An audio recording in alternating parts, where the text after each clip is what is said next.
Alger recadre Macron.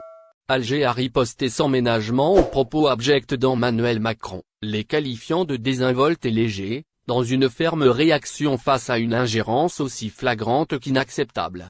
C'est avec un profond étonnement que le ministère des Affaires étrangères a réagi à ces paroles déshonorantes et déplacées. Il s'agit, une nouvelle fois, d'une tentative effrontée de la France de se mêler des affaires internes d'un État souverain, une immixtion éhontée et inacceptable qui frôle l'insulte. Sous couvert de liberté d'expression, Macron défendait avant-hier dans son briefing avec les ambassadeurs français l'écrivain Boualem Sansal, qui avait remis en cause l'intégrité territoriale de l'Algérie, un délit passible des sanctions les plus sévères selon la législation algérienne. Le communiqué du ministère est d'une clarté sans appel. Alger ne cache pas son dégoût face à la déclaration présidentielle française, qualifiant les propos de Macron de désinvoltes et légers et les rejetant fermement. Comment ne pas comprendre, dans cette attaque, l'outrecuidance d'un président français qui ose insulter un pays souverain en se permettant de juger la détention de Sansal, présenté comme un combattant de la liberté d'expression. Alger rappelle qu'il n'existe aucune place pour l'ingérence étrangère dans les affaires judiciaires du pays et que Sansal, justiciable au même titre que les autres Algériens, doit répondre de ses actes conformément aux lois de la République.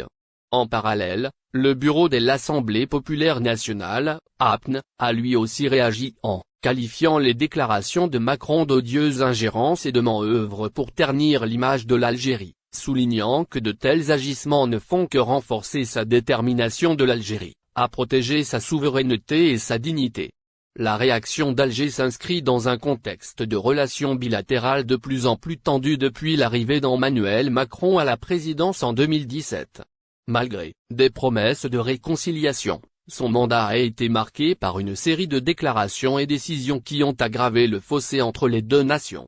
En 2021, une crise diplomatique majeure a éclaté quand Macron a remis en question l'existence d'une nation algérienne avant la colonisation.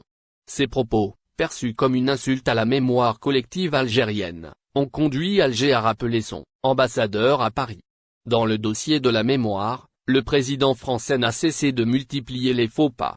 Ces gestes symboliques, dont la portée n'a jamais comblé les attentes légitimes de l'Algérie, ont échoué à dissimuler l'attitude condescendante et moralisatrice qui semble caractériser sa posture politique. Sous prétexte qu'il ne serait pas contemporain de l'histoire coloniale de son pays, Macron semble oublier que cela ne saurait en aucun cas exonérer la France de sa responsabilité dans les crimes commis durant cette période. Ces comportements s'inscrivent dans une logique plus large, celle d'une vision réductrice et opportuniste. Bien qu'il ait qualifié, en 2017, la colonisation de l'Algérie de crime contre l'humanité, Macron n'a pas tardé à atténuer cette reconnaissance, en incitant les jeunes Algériens à tourner la page du passé. Mais cette réconciliation affichée n'est qu'une façade, car elle sert avant tout à apaiser l'extrême droite française, qui lui sert de béquille politique pour tenir les 30 mois qui lui restent au pouvoir. Tandis qu'il prétend réconcilier les nations, il soutient en sous-main un discours virulent et revanchard envers l'Algérie, alimenté par des médias mainstream qui, sous la coupe des oligarques français, propagent des thèses nationalistes et conservatrices.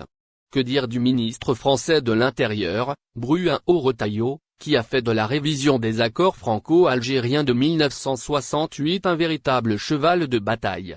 Ses propos, tenus hier dans un entretien avec Le Parisien, sont une provocation flagrante. Il a affirmé vouloir engager un bras de fer avec l'Algérie sur la question des laissez-passer consulaires. Dans cette croisade, Retailleau ne cherche pas la nuance, mais bien la confrontation directe. Il s'agit là d'une volonté manifeste d'instaurer un climat de tension. La trajectoire prise par le pouvoir français ne fait que rappeler l'impasse dans laquelle Macron et ses alliés d'extrême droite veulent. Xavier Driancourt sur la relation France-Algérie, analyse d'une tension croissante. L'ancien ambassadeur de France en Algérie, Xavier Driancourt. Sur les relations France-Algérie, il a livré une analyse sans complaisance dans laquelle il a déversé parfois sa rancœur envers l'Algérie qu'il a expulsée de façon diplomatique en 2020. Retour sur ses propos. Une dégradation des relations France-Algérie. Pour Xavier Driancourt, l'arrestation récente de 3 influenceurs algériens accusés d'avoir appelé à la violence et au terrorisme sur le sol français illustre la dégradation croissante des relations France-Algérie. Ces arrestations marquent une nouvelle étape dans un contexte déjà tendu depuis plusieurs mois. Selon l'ancien ambassadeur, cette tension n'est pas un simple épisode isolé mais le reflet d'un problème structurel profond. Les relations algéro-françaises n'ont jamais été simples depuis 1962, rappelle-t-il. Toutefois, depuis 6 mois, la situation s'est nettement aggravée, avec des accusations mutuelles et une absence de dialogue constructif. Cette crispation est accentuée par des questions sensibles comme l'immigration et la sécurité. Immigration, un enjeu de déséquilibre. Xavier Driancourt a également pointé du doigt les fragilités de la France face à l'immigration en provenance d'Algérie. Selon lui, Alger connaît parfaitement les faiblesses de l'Hexagone sur cette question. Cette connaissance serait exploitée, consciemment ou non, pour exercer une pression indirecte sur Paris. Faisant référence à la prise d'otage des Américains à l'ambassade des États-Unis à Téhéran au milieu des années 1980, Xavier Driancourt a affirmé que l'Algérie avait finalement choisi de soutenir les preneurs d'otages en retenant elle-même Boualem Sansal comme otage. L'ancien diplomate a appelé à une réaction ferme, il faut prendre des mesures vis-à-vis de l'Algérie. Ces propos résonnent dans un contexte où la question migratoire est au cœur des débats publics en France, notamment suite à la montée des tensions sociales et politiques autour de ce thème. Un passé qui pèse lourd. Parmi les déclarations les plus saisissantes de Xavier Driancourt figure son affirmation selon laquelle oui, la France a bien soutenu le FI. Ce rappel historique réfère au rôle ambigu de la France durant la décennie noire, notamment vis-à-vis du Front islamique du Salut, FI. Cette période continue d'alimenter les soupçons et les rancœurs des deux côtés de la Méditerranée. Pour Driancourt, cette histoire commune difficile complique encore davantage les relations actuelles. Les rancunes et malentendus hérités du passé pèsent sur la capacité des deux pays à construire un partenariat apaisé.